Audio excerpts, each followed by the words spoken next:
Prayers up for Q50, man. We just got the news that Q50 was allegedly shot up in St. Louis, man. Rapper Q50 was just shot in St. Louis, but the violence didn't stop there. Just hours after the brutal shooting, disturbing new footage surfaced, revealing Q50 being attacked again in the hospital. Oh my Lord! Yeah, man, tell this chick on Q50, man, they didn't park this on there. With tensions rising, the streets are buzzing about who's really behind this and whether Q50 will make it out alive. Let's get into the details. The St. Louis situation and a young king's street politics.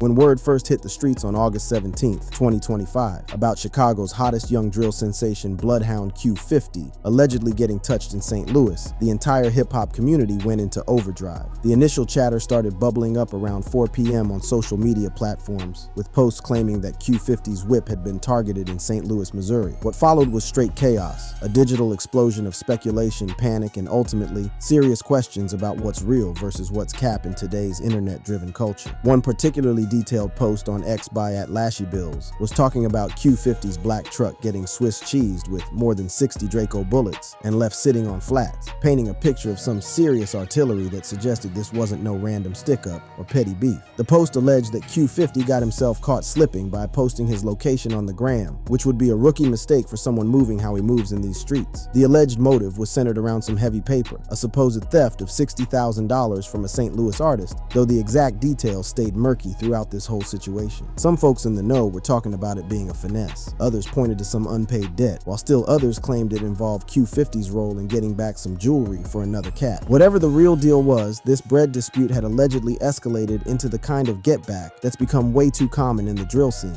Now, it's Sunday morning, so it's kind of crazy that I got to start off this Sunday morning like this, but Chicago artist, Bloodhound, Q50, you know, notoriously linked to RIP, Bloodhound, Lil Jeff,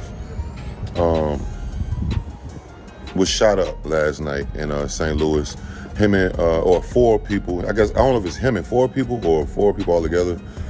They was all hit up. You seen the car was put on flats. They saying that all of them is in critical condition. The alleged shooters in this whole situation were St. Louis rappers CTS Lou Wick and Rel Houdini, both of whom reportedly took credit for the incident on social media. CTS Lou Wick, government name Michael Henderson, wasn't no stranger to this type of smoke. The 19-year-old spitter had been jammed up on first-degree murder charges connected to a 2022 road rage shooting, but beat the case in January 2024 after claiming self-defense. His track record made him a certified problem, someone who had already proven he wasn't just talking tough in his bars. The beef between Q50 and CTS Lou Wick reportedly started with some internet drama that escalated into real-world violence. This pattern of online beef transforming into deadly situations has become the norm in modern drill culture, where platforms like Instagram and Twitter become battlegrounds for respect and reputation. The competitive nature that drives drill music's authenticity also creates an environment where backing down from smoke can be interpreted as showing weakness, and in the hood, weakness gets you violated. According to the street's version of events, Q50 had been set up and lured to St. Louis under false pretenses, possibly to a fake show or bogus meeting, making him vulnerable to what appeared to be a carefully orchestrated hit. The suggestion of this being planned out was particularly wild, implying that his ops had been plotting this move and waiting for the perfect opportunity to slide. But this wasn't Q50's first rodeo with gun violence. The young king had already survived one shooting that he broke down in detail during interviews. Yeah. I ain't gonna lie, from that day, I kind of like blacked out, but kind of found out, I think that's mistaken identity. Like I don't think I was an intended target. That ain't really going through my head. And my number one, what I know, number one rule in life, I stand on is don't panic. You know what I'm saying? So I know like when you panicking, happen even without me being shot. The rapper's description of keeping his composure while applying pressure to his own gunshot wound demonstrated the kind of street IQ that comes from growing up in Chicago's most treacherous blocks. Well, right, they operate on you and take the bullet out, right? Nah, the bullet's still in me. they couldn't take the bullet out. This permanent souvenir from street violence served as both a badge of survival and a constant reminder of what can happen when beef escalates beyond words and social media posts. Q50's beef list extended way beyond this alleged St. Louis situation. His confrontational style and rising status had earned him enemies across multiple sets, including a documented clash with YFG Fatso that showed how quickly online interactions could spiral into serious problems. The drill scene's emphasis on keeping your respect and responding to any disrespect had created a web of enemies that followed Q50 wherever his career took him. Rumors had also been circulating about potential smoke with Chicago rapper Billionaire Black, though Q50 had dismissed these claims in interviews. What's the story with you and Billionaire Black? Ain't really no story. I don't really know honestly. His dismissive attitude toward rumors showed he understood that in the drill world, perception often carries more weight than reality. The young spitter's legal troubles had only added more fuel to his various conflicts. In 2025, Q50 got hit with a 1-year bid for possessing a modified piece with a switch that converts a semi-automatic weapon to full auto. This conviction highlighted the dangerous intersection of street life and artistic expression that defines much of drill culture. Now, you yourself, there was a video where you were snorting a perk. No, that wasn't no perk. Yeah, no. What was it? That's like, like the movies be having like little powder form. That don't, you know what I'm saying? It was like that type. His admission that controversial content was sometimes manufactured for clout revealed the complex relationship between authentic street experience and calculated marketing moves in the drill scene. But as the hours passed following the initial reports of the St. Louis shooting, cracks started showing in the narrative that had been dominating social media. Q50 himself started posting on Instagram shortly after the alleged incident, sharing flicks that suggested he was very much alive and moving around. The Instagram posts were particularly telling, with Q50 reposting a story featuring laughing emojis and the text "Switchy watching all the fake news laughing," strongly suggesting that the shooting reports were either completely false or heavily exaggerated. Additional reports surfaced that Q50 had been spotted at St. Louis Airport and had even been hooping, activities that would have been impossible if he had indeed been touched up as seriously as reported. The lack of official confirmation grew more suspicious when neither the St. Louis Metropolitan Police Department nor local news outlets reported anything about the shooting. So why did people believe the story so quickly? Because Q50 is currently caught up in a supposed war that already claimed his best friend Lil Jeff. Brotherhood, loss, and the making of a street legend. Okay, now you and Lil Jeff are cousins. Mm-hmm. When did you guys first start linking up? I say it was like towards as we getting older, everybody like, you know what I'm saying, figuring out themselves, you know what I'm saying? I don't know the exact age, but motherfucker, like, that's when at the age when you starting to figure out what you want to do in life, you know what I'm saying? But it ain't like high school. Their reconnection came during that crucial period when young kings start understanding their place in the world and the choices that will define their whole trajectory. Born McQuell Cooper on August 6, 2004, Q50's early years were marked by instability and struggle. Raised primarily by his grandmother, while his teenage mother was trying to finish high school, he bounced between Chicago and Gary, Indiana, never quite finding the solid foundation that might have steered him away from the streets. His pops was largely absent from his life, a situation that would later fuel both his music and his fierce loyalty to the family members who actually showed up for him. I mean, up to that point when you were like 11, 12, were you asking your mom about your dad? Hell no. Hadn't met him. Nah, hell no. Nah? Nah, I ain't get no. Hell no. I had father figures from when I was a kid, you know what I'm saying? So it's like, I never really was missing that connection to give a about if I know him. This emotional distance from his biological father would make his connection with Lil Jeff even more significant, as Jeff became not just a cousin, but a big brother figure who filled crucial gaps in Q50's life. As they grew closer, Q50 and Lil Jeff discovered a shared passion for laying down tracks, though their approaches were mad different. Jeff was already getting recognition in Chicago's drill scene when Q50 was still treating rap like just something to do when he was bored. Like I told you, broski been doing music. You know what I'm saying? I'm out there, got Ben Rawis. I'm out there, got the girl. I'm out there, got shout out my nigga RJ, yeah. He would create tracks with his peoples, often featuring Jeff, but without any serious commercial ambitions. I made it and I wanted him to get on it. Him like, hell nah. Like this when Lil Jeff started trying to make me take rap serious, trying to make me start doing solo songs. Jeff's belief in his cousin's abilities went beyond family loyalty. He recognized genuine talent and understood that Q50 had something special to offer to the drill scene. You got a lot more songs left over with him, or you guys just all sitting on a bunch of verses? Yes, we sitting on a bunch of songs. How often was Jeff in the studio? Like, how many songs he knocking out a day when y'all was? I ain't gonna lie, brother probably do like 2-3 songs a day. Jeff's work ethic and prolific output demonstrated his serious commitment to the music game, while also showing Q50 what genuine dedication to the craft looked like. But their relationship extended far beyond just making music together. It's like my big brother, like this, like my everyday. You know what I'm saying? Like, it's we in the same household. You know what I'm saying? We waking up every day, popping out with each other. You feel me? Like this who got my back through whatever. You know what I'm saying? Like. He going against the whole world for music. This daily connection created a bond that went beyond typical family relationships, forging a connection that would survive death itself. The partnership between the cousins started gaining respect within Chicago's drill community. Both Q50 and Lil Jeff caught the attention of Chicago rapper Lil Bibby, who signed them to his Signal Records label in 2024. This signing represented a major milestone, validating Jeff's belief in their potential while giving Q50 his first taste of legitimate industry recognition. However, their trajectory towards success was violently interrupted on June 8, 2024, when tragedy struck in the most devastating way possible. Lil Jeff got gunned down in a shooting that would forever change Q50's life and artistic direction. I mean, did you break down and cry when Jeff got killed? Yeah. I ain't gonna lie. That's probably the most I ever cried in my life.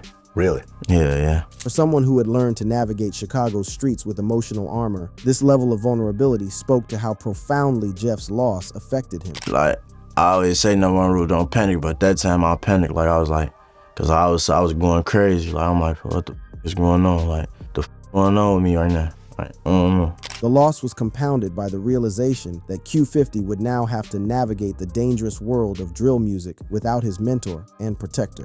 And at this point, you weren't really rapping seriously until he died? Exactly. Yeah. Okay. So after he died, that's when you were like, okay, I'm gonna start rapping? Yeah, that's when I was like it was like around me, like I was always told, like I gotta step up to the plate, you know what I'm saying? Cause at first I ain't even wanna do that.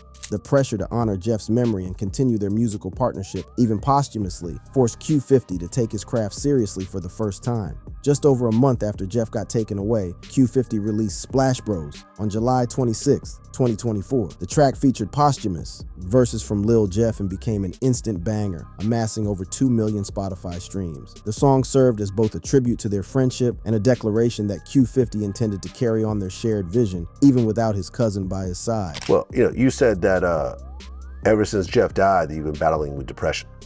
Yeah. And Lil School. Cause like, Lil School was a month after, so that's when Lil Bro died, I ain't really had no tears to cry about that shit. Yeah, even more. The loss had triggered a period of depression that he attempted to manage on his own without professional help, relying instead on music as both therapy and memorial. The tragedy was compounded when, within a month of Lil Jeff's death, another close homie, Lil Scoom 89, also got killed. I mean, here you are, two of your close friends just died violently. Was there a feeling of like, let me just move out of Chicago. Let me just go to Cali. Let me go to Atlanta. Let me go to Miami. Let me just get out of this environment because I might be next. The thought of getting out crossed his mind, but practical constraints and loyalty to his hood kept him rooted in the same dangerous environment that had claimed his peoples. Success, when it came, felt bittersweet. Following Splash Bros, Q50 released tracks like Don't Blink or Stare, which garnered over 10 million Spotify streams, proving that his solo career could thrive even without Jeff's direct involvement. In April 2025, he released his debut album, Long Live My Brudda He Probably Killed Yo Bruda, a tribute to Lil Jeff that showcased both his artistic growth and his unwavering loyalty to his cousin's memory. Like, it would be a whole lot better with both of y'all together, but unfortunately you have to do it on your own. But just try not to get caught up in this life because it's easy. It's easy. Even in success, Q50 remained acutely aware that his achievements felt incomplete without the person who had believed in him first and pushed him to reach his potential. The bond between Q50 and Lil Jeff represents more than just a family relationship or artistic partnership. It embodies the complex web of loyalty, loss, and survival that defines life in Chicago's drill scene. Jeff's death transformed Q50 from a reluctant participant in the music industry into a driven artist with a mission to honor his cousin's memory while carving out his own legacy. The success that followed, while validating Jeff's early belief in Q50's potential, also serves as a constant reminder of what was lost and what might have been if violence hadn't intervened to cut short a promising partnership. Gang warfare, death tolls, and the cost of keeping it 100 in drill music. The tragic story of Bloodhound Q50 and Lil Jeff can't be understood without examining the broader context of gang warfare that has turned Chicago's blocks into war zones and transformed drill music into both a documentary of violence and, critics argue, a catalyst for even more bloodshed. The bodies that have dropped throughout the drill scene represent more than just individual tragedies. They reflect a systemic cycle of get back that has claimed an entire generation of young kings before they could reach their full potential. Chicago's gang landscape has undergone dramatic changes since the hierarchical structures of the 1960s and 1970s. The major sets that once provided some semblance of order, the Gangster Disciples, Black Disciples, Vice Lords, and Black P. Stones, have fragmented into smaller, more volatile crews. This splintering has created a situation where territorial disputes can pop off over a single block, and where young kings like Q50 and Lil Jeff find themselves caught in conflicts that may have originated decades before their birth. The Bloodhound 079 gang, with which both Q50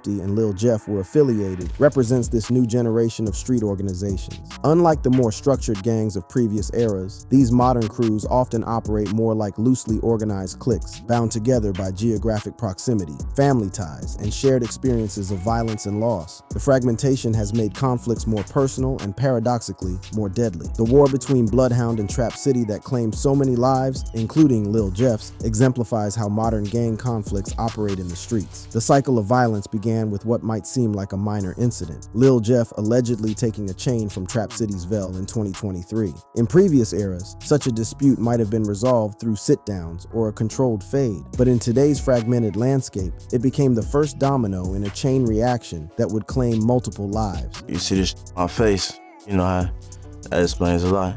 But he was real close. The tattoo over his eyebrow bearing Z-Money's name serves as a permanent reminder of the price that loyalty to the Bloodhound crew exacts from its members. Z-Money's death, shot 29 times in March 2023, was particularly brutal, designed to send a message about the consequences of crossing Trap City. The drill music scene has become inextricably linked with this cycle of violence, serving as both documentation of street conflicts and a platform for escalating them. Artists use their music to memorialize fallen soldiers, diss rivals, and assert their credibility in ways that often blur the line between artistic expression and active participation in gang conflicts, the pattern of retaliation. The claim Lil Jeff is disturbingly common in Chicago's drill scene. FBG Duck's 2020 murder in Chicago's Gold Coast neighborhood followed years of feuding with rival factions, including diss tracks and social media exchanges that prosecutors later used as evidence in federal court. The fact that Duck got hit in an upscale shopping district far from his usual territory demonstrated that success and geographic distance provided no protection from street vendettas. King Von's death in Atlanta that same year showed how Chicago's conflicts could follow artists wherever their careers took them. Von, who had been closely associated with the O-Block faction of the Black Disciples, got killed during a confrontation with associates of rapper Quando Rondo, proving that the animosities fostered in Chicago's neighborhoods could explode into violence thousands of miles away. The case of Young Dolph's 2021 murder in Memphis illustrated how the patterns established in Chicago had spread to other cities. Dolph's killing, allegedly ordered by rivals within Memphis's rap scene, demonstrated that the toxic combination of street credibility, social media beefs, and access to firepower was not limited to drill music's birthplace. Even if I wanted to, I couldn't because I was on house arrest, so it's like.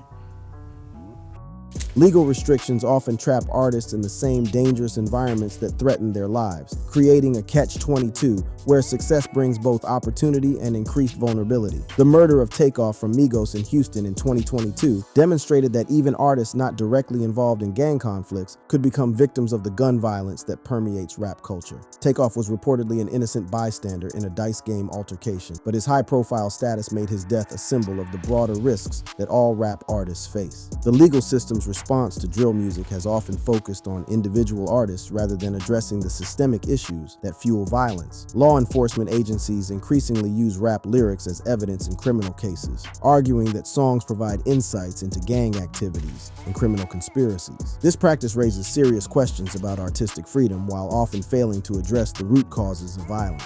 And now Q50's on the run? Yeah, so, I mean, Q50 says he's got 8 bodies, right? He says he's up 8 hats. He said that in numerous songs. He's claiming to have killed 8 people, same way Jeff was claiming to kill 10 or 11. Most of Jeff's music, he's talking about killing 10 people. His admission that some controversial content was manufactured for attention reveals the complex calculations that drill artists must make between authenticity, marketing, and legal vulnerability. The debate over drill music's role in perpetuating violence remains contentious among the community. Scholars like Forrest Stewart argue that drill music reflects systemic issues rather than causing them, pointing to poverty, segregation, and limited opportunities as the real drivers of violence. Critics counter that the music glorifies dangerous behavior and provides a soundtrack for conflicts that might otherwise remain contained. Community leaders emphasize systemic issues like the closure of 50 Chicago schools and unemployment rates as high as 48% among black men in Illinois as the real culprits behind violence. Well, yeah, I feel that what we're seeing, I know people don't want to admit this, is a bunch of drug addicts acting like drug addicts, right? When you go by Skid Row in LA and you see a bunch of, cracked out, pilled out addicts going crazy, beating each other up, stabbing each other, shooting each other, well, you think, oh no, that's different. The international spread of drill music has brought these same dynamics to cities around the world. UK drill artists face similar scrutiny from law enforcement, with some banned from making music as a condition of their release from prison. The global nature of the genre suggests that the issues it reflects are not unique to Chicago, but represent broader patterns of urban inequality and youth alienation. The case of Money Sign Suede, who was stabbed to death in a California prison in 2023, demonstrates how the dangers faced by drill artists extend even into incarceration.